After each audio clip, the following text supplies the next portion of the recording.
Welcome, everyone, to the Montessori Family Alliance Tuesday webinar. I'm your host, Lorna McGrath. I'm so glad that I have my friend and colleague, Kath Coles, with us today. She has taught me so much about being a parent and about helping others to learn some things about parenting. We've known each other for a very long time. She is the author of Redirecting Children's Behavior and an amazing parenting course that she created herself. She's an international speaker and presenter and a good friend. Kath, I'm really glad that you're here today. Oh, I'm so glad to be here with you. Well, this is an interesting topic, parenting on the same page, and one that some of us find a little difficult to do. So I'm glad you're here to talk with us about it a little bit. So shall we get going? It's good timing. We've got Valentine's Day coming up on Friday. That's right. Oh, that's right. That's wonderful. All right. Well, let me go to the first slide if I can. Let's see. Yes. Okay. Okay, so what we're going to cover today is why we get into conflicts with our partner and some basic tips and some ways to resolve conflict. All right. All right. Wait, my little cursor isn't quite, there we go. All right. So your relationship is like the glue of the family. And if that relationship gets watered down, then it causes stress. And the more stress there is in the family, the more likely there's going to be misbehavior with children. And the other thing I noticed is that when my husband and I aren't connected, that it really seeps out into every relationship, not just our relationship, but it seeps out everywhere. So a good relationship really creates lots of loving energy in everything we do. All right. Okay, what are some things that you allow to get in the way of your relationship? We're just going to explore that, and let's go to the next slide. So we're raised in households with different parenting styles. So one parent might come from a permissive family household and one might come from a real strict one. And so then we have conflict between the two of us. We try to compensate for each other's parenting style. I know I did this one. And poor Brian, I was the easygoing one, and because I was easygoing, he had to compensate. He thought he had to compensate. And so he ended up being the bad guy a lot because I, was too permissive. And, I don't think this is on here, so I'm going to throw it in right now. When I was taking your parenting course, when Larry's and my children were little, I remember one time he said to me, you're doing things really differently and now I don't know what to do. So he just would get really quiet and just not parent at all. Oh, yeah. But we got it straightened out, of course. Oh, good.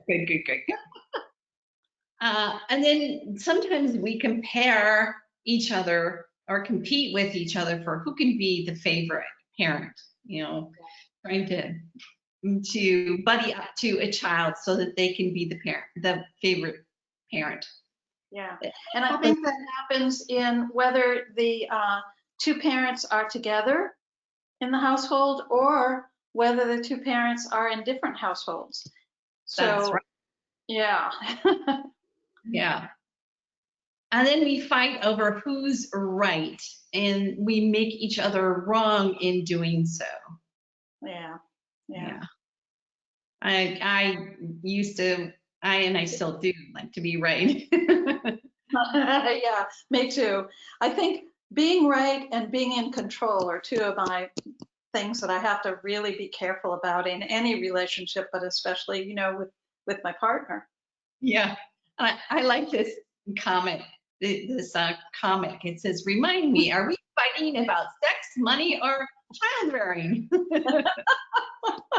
are the big agree, aren't they? That's true.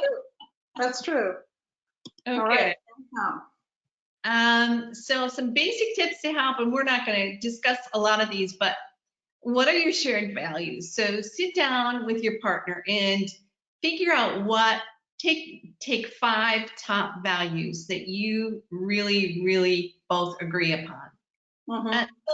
And sometimes you're not going to agree. So you can agree to disagree. I can remember one time my husband and I were fighting a lot about whether or not the kids should have sugar. He didn't want the kids to have any sugar at all, and I, wanted to have some, a little bit. And so we would fight and squabble about it until finally we just made a decision to agree not to disagree. Yeah. Yeah. And then you don't want to rescue your child from your partner. A lot of times parents will get stuck doing that because they feel like somehow they need to protect their child from the other parent, and especially that in the step parenting family. Right. And come to what to do instead in the next slide. Okay. Here we go. So what you want to do instead of protecting your child is you want to teach your child the skills, the life skills necessary to deal with a partner. Uh-huh. So you might want to do some role playing with the kids so that the kids deal directly with that parent and you're not caught in between. Right. Right. And you don't, It's really hard. yeah, it's real hard. It's hard on everybody. Mhm. Yeah. And then one child learns that they can work one parent and not the other, Right. so, so then they've got you two fighting because they're working, both of you, and it just becomes not fun. No, not fun. So you don't want to let your child come between you. Right.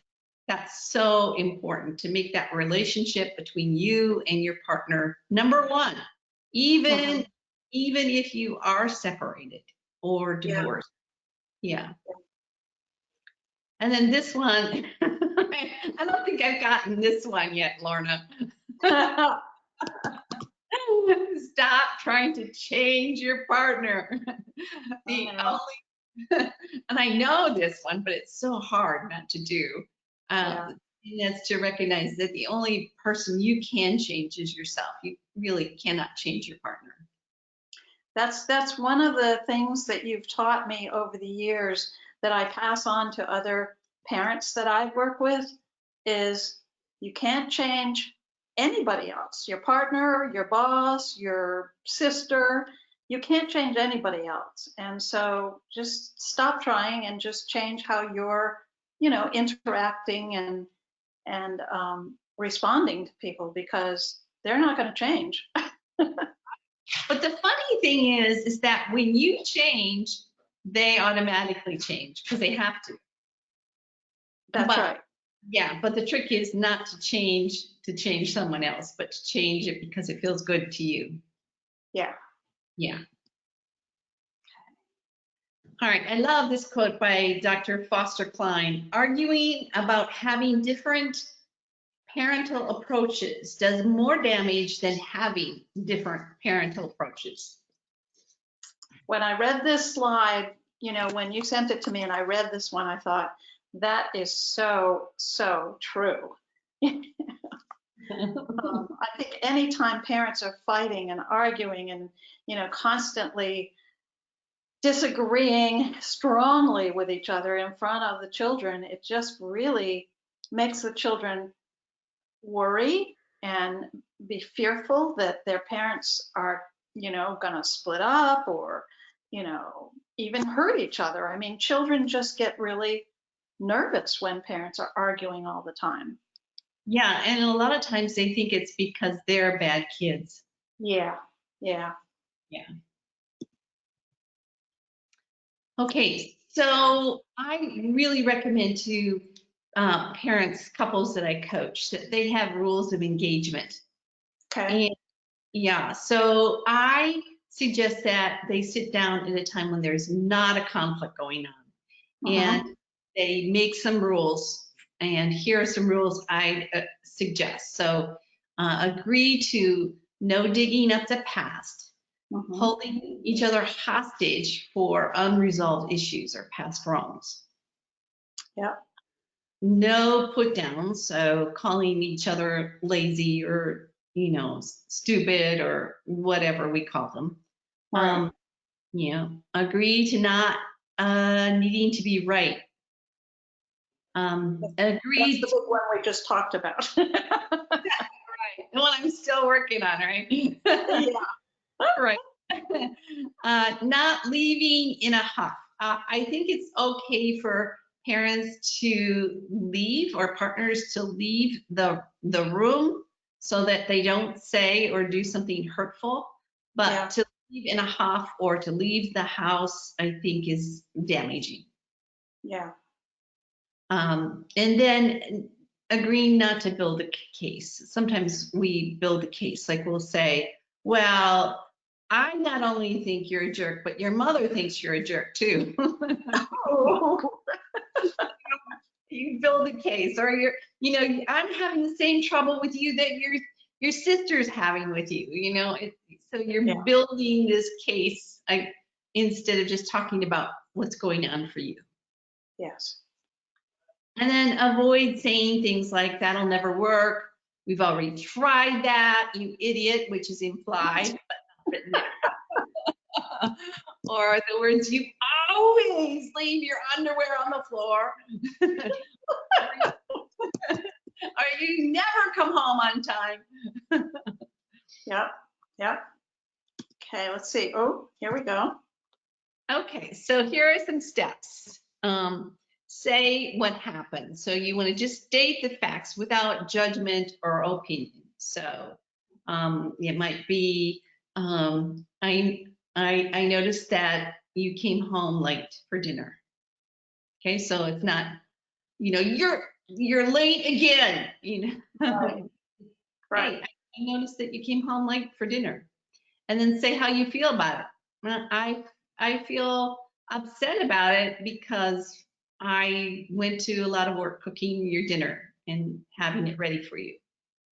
And it would be easy to lay some guilt on that and say, I worked really hard on that dinner and now you're late and it's cold, you know. So you don't want to add any guilt or shame here either. Okay. And then you want to ask for what you want. What I would love is I would love to have dinner start on time. Mm-hmm. So you're saying what you want, but you're not requesting it of that person. Okay, so it's not, I would like you to come home on time. It's, I would like to have dinner on time. Uh-huh. And then would that be okay with you? Yeah. All right, so going back for 1 second, one of the things that's really helpful is to have your partner repeat back what you're saying, so that you're clear what it is they're asking for. So what I'm hearing from you is it makes you upset when I'm late for dinner and you really would like to start dinner on time. Is that it? And then the other partner goes, yeah, that's it. Or no, what you left out was that I, you know, what I didn't say was I feel disrespected when you don't come home on time, or whatever it is, so that you're getting everything out on the table so that there's no residue left over and that gets brought into the dinner table, you know. So just make sure that you get really clear about what you want and how you're feeling, and that the other person really understands and gets you. If you don't feel understood or heard, it's your job to make yourself heard. It's not their job to understand you or listen. That one was hard for me to get. Yeah, I think I don't know. I think it's probably hard for a lot of people. I know it was hard for me too because, I came from a family that didn't really get down to the nitty gritty of things. They just sort of stayed up on the surface, and so there was leftover stuff sometimes that had never gotten resolved or never been talked about. And so for me in my adult relationship with my husband, it was hard for me I could say something that was kind of the top level of whatever it was, but I had a hard time getting down to what the real feelings were and so forth. Yeah, yeah. Okay. So the last part is 4 steps to a transformative Okay. relationship. Mm-hmm. Let's see. No, we did this one. So the next slide. Okay, here we Actually, go. 5 tips for an extraordinary marriage. There we go. So make your relationship number one. We talked about that, but a lot of times we let our children's life become more important. And a lot of times we're running a child around to and fro, basketball lessons and piano lessons and violin lessons. And we get so occupied with our children that we forget about not only our relationship, but also about ourselves. I'm coaching this one couple right now, and their kids are teenagers and about to leave the house, and the parents have no clue who they are or what they want anymore because they've been trying to create a good life for their children. Yeah. And Yeah. it's been at the expense of themselves and their relationship with each other. Mm-hmm. Yeah. I think that happens often with couples with children who are just busy, but the children are healthy and happy and all. But I think it's also something that parents who have children with special needs, whether it's a physical situation or learning disability or some other kind of uh, needs that are above and beyond. Sometimes one parent or both will get so involved in helping that child, which is important and certainly should be done, that they forget about their own relationship, and it can really hurt a marriage. Yeah. And they start taking each other for granted and thinking, well, oh well, I'll get to that later. Right, right. Yep. All right, this next one, greet each other like you would a dog when they come home. I read that one and I kind of went, calf. I'm not going to lick his face. Oh, yeah. The reason why I put this in here is because I was out the other day and I met a friend and they had a dog. And I did the dog first and it was, oh, hi, puppy, how are you? You're so cute. And then I went to greet the other person and went, hello, how are you? Like, what? I got this all wrong. I should be saying, hey, I'm so happy to see you to the person instead of the dog first. I don't suggest that you ruffle their hair though when you're doing that. Right. Exactly. But to really greet them so unconditionally, like we do dogs, Yeah. there are no conditions, but when we get to our loved ones, there tend to be conditions. Mm-hmm. It's true. Okay, so whoops, that's out of order. So that should be number 3, do a sacred bond. And what I mean by a sacred bond is in my relationship with my husband, what we try to do is to before we say or do something is to say, how will this affect my relationship with my husband? And that has like really been a game changer in our relationship, because I used to there are many things I would do, but one of the things I would do is someone would want to hire me to go talk in a different city, and I would say yes to them, before I even consulted with my husband. Yeah, yeah. That's So, that's one that I think happens probably fairly frequently. I can mhm. remember doing some things like that, and I'm really careful now to make sure, like if someone asks us to go out to dinner with them, I mean something even fun that both of us would be Yeah, participating in, I don't say yes until I've spoken to Larry to make sure that, he doesn't have other things going on or that he would like to go out or, whatever it happens to be. I have to check myself on that. yeah. And even little things like, for example, having a best friend that Mhm. you make be more emotionally, there's an emotional tie there that you allow to have, that's not as intense as your relationship with your husband or your wife. Yeah. So, like, sometimes we have emotional affairs with people. And we really, because if let's say you're my husband or you're my wife, and I have something really exciting going on in my life, and I call up my mom or my sister or, a best friend, and I tell them about it. Oh, I've got this new job and I'm so excited. And then I come to you, my partner, and there's less energy because I've already told somebody. Yeah. Yeah. And it feels a little bit like a threat sometimes if you're more emotionally, you're emotionally tied to someone stronger than your own partner. Yeah. So that goes back to number one, make your relationship number one, right? Right. In a way, I mean, it's they're both connected. Right. Exactly.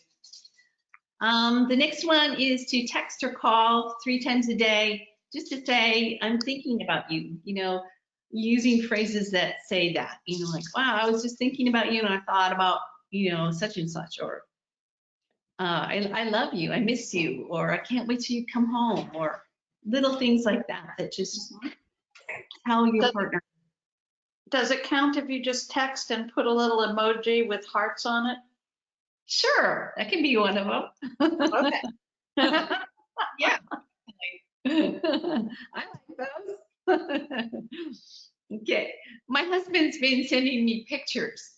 He'll like send me a picture of a time when we were out traveling together and just say, I had so much fun with you, and that's been so sweet, it's been really cool. And then number 5 is do a 7-second hug. 7 seconds is a long time, really.